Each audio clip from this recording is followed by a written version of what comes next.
Radioscopie.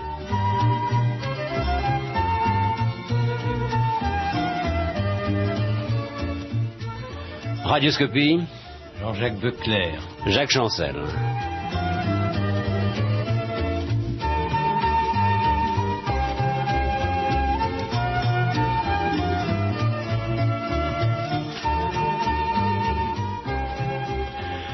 Jean-Jacques Beuclair, vous avez été militaire guerrier, puis industriel, maire, député, et vous voici ministre. Vous étiez secrétaire d'État à la Défense jusqu'à lundi dernier, et maintenant vous êtes secrétaire d'État aux anciens combattants. Alors peut-on aller ainsi d'un ministère à l'autre? Moi je pensais qu'il fallait avoir pour cela des dispositions particulières, mais sans doute je dois me tromper. Oui, il y a un fil conducteur quand même entre la défense et les anciens combattants. C'est un milieu militaire, le premier de militaires actuels et le second de gens qui ont été militaires dans leur vie. Alors c'est sans doute pour cela, je le suppose, qu'on m'a choisi pour successivement ces deux postes. Observez-vous un peu de fierté justement à être ministre? Un peu de fierté, je ne sais pas si c'est le mot qui convient, mais oui, je suis... C'est l'amour-propre qui est comblé d'être secrétaire d'État. Oh, l'amour-propre, je me dis que j'inspire confiance et c'est toujours agréable. Parce que d'autres ont été préparés pour ce qu'ils font. Vous avez quand même une vie tout à fait particulière et on y reviendra. Un passé où vous avez souffert, où vous avez pu assimiler vos souffrances et peut-être en faire un exemple de vie. C'est pour cette raison que je vous posais cette question. Et nous parlons bien évidemment de ces 4 années que vous avez passées quelque part en Indochine, prisonnier des Viettes, et c'est quand même une expérience, je crois, pour toute une vie. Oh, certainement. Il y a des répercussions que je suis bien incapable de réaliser, les autres s'en rendent compte mieux que moi. Et puis il y a certainement beaucoup d'enseignements qui me servent. Je suis certainement différent, enfin je l'imagine, que l'homme que j'aurais été sans cette captivité. Vous avez été engagé volontaire au Maroc en 1942, reçu au concours d'entrée à Saint-Cyr, ensuite major de la promotion de l'école de Cherchel. Et puis il y a eu le débarquement en Provence, nous passons là-dessus très très vite. Je suis allé un peu en Italie aussi entre-temps. La campagne d'Allemagne. J'ai fait la fin de la campagne d'Italie. La fin de la campagne d'Italie. Vous étiez un peu partout, la campagne d'Allemagne, et ensuite nous en arrivons à 1950, parce que là je crois que c'est le fait important de votre vie et qui expliquera peut-être ce que vous êtes aujourd'hui. Vous êtes fait prisonnier en octobre 1950 sur la RC4. Et c'est lors de l'évacuation de Kaobang, et c'est, je crois, le moment où vous interrogez sur ce que vous pouvez devenir et sur ce que vous pouvez être. Lorsqu'on a passé 4 années comme ça dans un camp, bon, on sait comment on en revient, mais on ne sait pas au moment où on arrive dans le camp ce que l'on sera. C'est certain, je me rappelle très bien qu'à un certain moment, je pensais qu'il était impossible que je revienne. Nous nous étions fait à l'idée de terminer nos jours dans les calcaires du Nord Tonkin. Et actuellement, quand je parle de cette captivité, ça me paraît très lointain. J'ai des souvenirs précis, mais des souvenirs que j'aurais pu prendre dans un livre. Je sens assez peu les choses avec le temps. Mais je me rappelle très bien que, inversement, pendant certaines périodes de la captivité, la vie normale me paraissait très lointaine. Nous en avions aussi des souvenirs, mais nous ne la percevions plus. Nous nous étions fait à l'idée de rester là-bas, de survivre tant bien que mal. La vie a quand même des cheminements bizarres. Lorsque vous avez été fait prisonnier, c'était donc en 1950. 50, vous ne pouviez pas prévoir, et bien sûr on ne peut jamais prévoir ce que seront les choses, on peut rêver, mais vous ne pouviez pas prévoir ce que vous deviendriez. Aujourd'hui, ministre, vous vous posez peut-être la question, comment suis-je arrivé là ? Il y a eu beaucoup de hasards. Je crois que j'ai su saisir les hasards. Et il y a eu un premier hasard, c'est mon retour de captivité. J'étais en permission en Franche-Comté, je suis franc-comtois, ma femme aussi l'était, chez mes beaux-parents, et je pensais rester dans l'armée.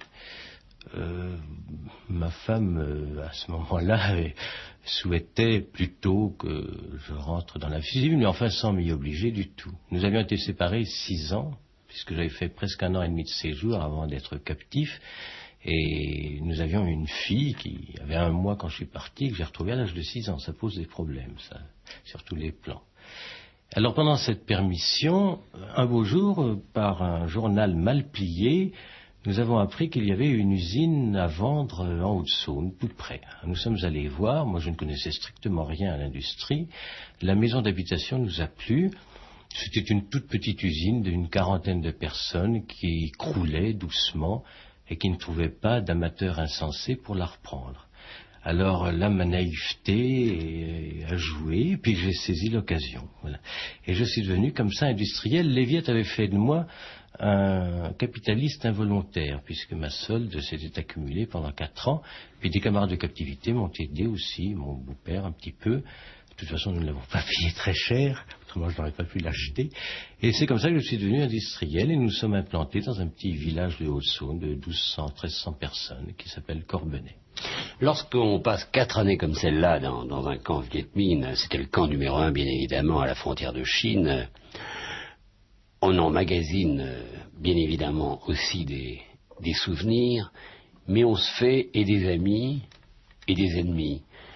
Je ne sais pas si vous considérez aujourd'hui encore vos geôliers comme des ennemis. Je sais que vous y avez pris un anticommunisme féroce, mais je me pose cette question, seriez-vous content de revoir d'abord ce pays qui est devenu indépendant, avec des gens qui souhaitaient le devenir, et si vous avez envie de reprendre contact avec ceux qui vous ont gardé, et peut-être dans certaines mauvaises conditions. Mais ça, ce sont là les lois, hélas, de la guerre. Oui, oui. Oui, j'aimerais revoir ce pays qui est très prenant. Tous les gens qui sont passés par l'Indochine ont envie d'y revenir. C'est quand même un pays assez spécial, avec des gens intéressants, industrieux. Alors j'aimerais revoir le pays. Quant aux gens qui nous gardaient, non, nous n'avons pas de haine contre eux. D'ailleurs, je vais vous raconter une anecdote. En captivité, nous nous disions, tiens, si un jour nous sommes rendus à notre pays, et si un jour nous retrouvons tel ou tel commissaire politique, qu'est-ce que nous en ferons? Alors chacun donnait son avis. Le premier disait, je vais le couper en morceaux, en fait tout ça en boutade bien sûr. Le second disait, je lui ferai refaire tout ce qu'il nous a fait subir, je lui ferai parcourir 50 kilomètres pieds nus, en portant du riz ou les pommes de terre si c'est en France. Et puis il y en a un qui a dit, si je retrouve un de nos commissaires politiques, je lui montrerai la France telle qu'elle est. Je lui ferai visiter Paris, je lui ferai visiter une entreprise française, une famille française, pour qu'il réalise concrètement que tout ce qu'il nous a raconté était faux. Et c'est peut-être la plus grande punition que nous pourrions lui infliger. Jean-Jacques Beauclerc, on pourrait se demander pourquoi vous avez attendu tellement de temps pour écrire ce témoignage, 4 années chez les Viettes, qui paraît aux Lettres du Monde, alors que, par exemple, notre ami Jean Pouget, lui, a publié le manifeste du camp numéro 1 il y a déjà quelques années, mais également avec beaucoup de retard, comme si on n'avait pas le droit, ou comme si on avait scrupule à dire ce qui s'est passé. Non, moi ce n'est pas cela. Depuis mon retour, certains organismes me demandaient de raconter ma captivité, ce que je faisais de temps en temps devant un établissement scolaire, des officiers de réserve, des sous-officiers, un Rotary, un Lions Club, enfin les gens qui me demandaient. Et puis il se trouve qu'en janvier dernier, l'organisme devant lequel j'avais planché a eu la gentillesse de me donner, d'enregistrer ma conférence et de me donner le texte mis par écrit. Alors quand j'ai lu cela, j'ai été effondré parce que le langage parlé transcrit tel quel, c'est absolument illisible. Il faut tout réécrire. Le mien, en tout cas, est totalement illisible. Celui de tout le monde. Vous me rassurez. Non, il y a une telle différence entre la chose parlée et la chose écrite. Il y a des pléonasmes partout, c'était mal dit, mal présenté, enfin, je trouvais cela. Alors, je me suis dit, si un beau jour mes arrière-petits-enfants découvrent ça, ils sont complètement catastrophés. Alors j'ai pris sur moi de profiter de mes voyages en train entre la Haute-Saône et Paris pour réécrire ça en français. Et puis en même temps, j'ai ajouté quelques notes politiques que je ne donnais pas dans la conférence. Alors le résultat était une centaine de pages que j'ai fait taper à la machine et qui traduisait assez bien ma conférence.